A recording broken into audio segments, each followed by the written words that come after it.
আশা করি সবাই ভালো আছেন, আমিও ভালো আছি। তো আবার আসলাম আপনাদের মাঝে আরেকটি ভিডিও নিয়ে। তো এই ভিডিওতে আমি কথা বলবো আপনার হইল মালটা গাছ নিয়ে। হ্যাঁ, মালটা গাছ নিয়ে আমি কথা বলবো। যে মালটা গাছের যে একটা জাত আছে সেটা হলো বাংলাদেশি কৃষি গবেষণা যেটা বের করছে, সেটা হলো আপনার হলো বাড়ি মালটা। হ্যাঁ, এই বাড়ি মালটা কি, এই বাড়ি মালটা নিয়ে আমি এখনও কিন্তু কথা বলবো। হ্যাঁ, তো বাড়ি মালটা নিয়ে কথা বলবো। তো অবশ্যই ভিডিওর পছন্দ হলে লাগবে। এই বাড়ি মালটার সম্বন্ধে আমি বলতেছি যে বাড়ি মালটার বৈশিষ্ট্য হলো নিয়মিত ফলদানকারী উচ্চ ফলনশীল কিন্তু এটা জাত। বাড়ি মালটা হলো নিয়মিত ফলদানকারী উচ্চ ফলনশীল জাত। তো গাছ খাটো, তারপরে হলো ছড়ানো ও ঝোপালো হবে এই বাড়ি মালটার গাছটি। তো মধ্য ফাল্গুন থেকে মধ্য চৈত্র মাস পর্যন্ত গাছে ফুল আসবে।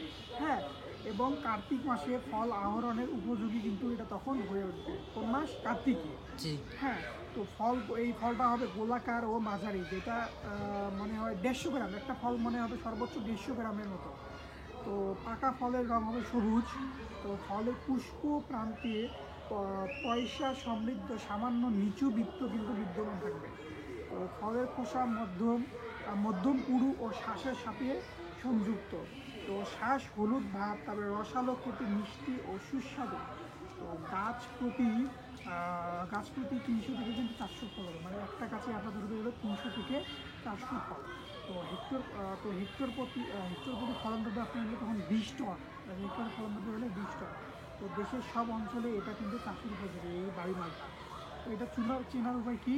তো বাড়ি মালটা এক চেনার সহজ উপায় হলো প্রতিটি ফলের নিচের দিকে পয়সা সদৃশ্য একটি গোলাকার দাগ স্পষ্ট বিদ্যমান থাকবে। এটা হলো বাড়ি মালটা, এইভাবে আপনারা চিনতে পারবেন।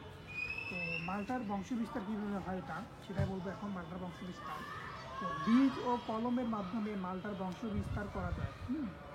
তো তবে বীজের চারা আমাদের দেশের মাটি ও আবহাওয়ার সাথে সমন্বয় করে বেশি দিন টিকে থাকতে কিন্তু পারে না। হ্যাঁ, তাই কলমের মাধ্যমে এই চারা তৈরি করা কিন্তু একদম উত্তম। হ্যাঁ, তো তাছাড়া কলমের তৈরি চারার মাতৃগুণ বজায় থাকে ও দ্রুত কিন্তু ফল ধরে।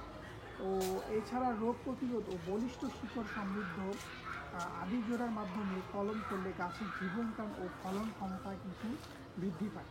তো এইভাবে আর কি যদি যদি আপনারা মানে কলম করেন, তো আমার মতে যে যদি আমরা যদি সাজেশন করেন তাহলে মালটার চারা না কিনে কলপ করে যদি করেন, তাহলে সেই মালটার গাছটি খুব জলদি তাড়াতাড়ি মানে বড় হতে হবে তাড়াতাড়ি এবং ফল ধরবে তাড়াতাড়ি। মানে চারা লাগাচ্ছে এইটা আর কি, কলপ করা গাছেই খুব তাড়াতাড়ি হয় এবং খুব তাড়াতাড়ি ফলবে। যদি আপনার তাড়াতাড়ি ফল এবং তাড়াতাড়ি বড় করতে চান একটা গাছকে, তাহলে আপনারা কলপ এইভাবে যেভাবে বললাম আমি, এই পদ্ধতিতে কলপ করে আপনারা করতে পারেন।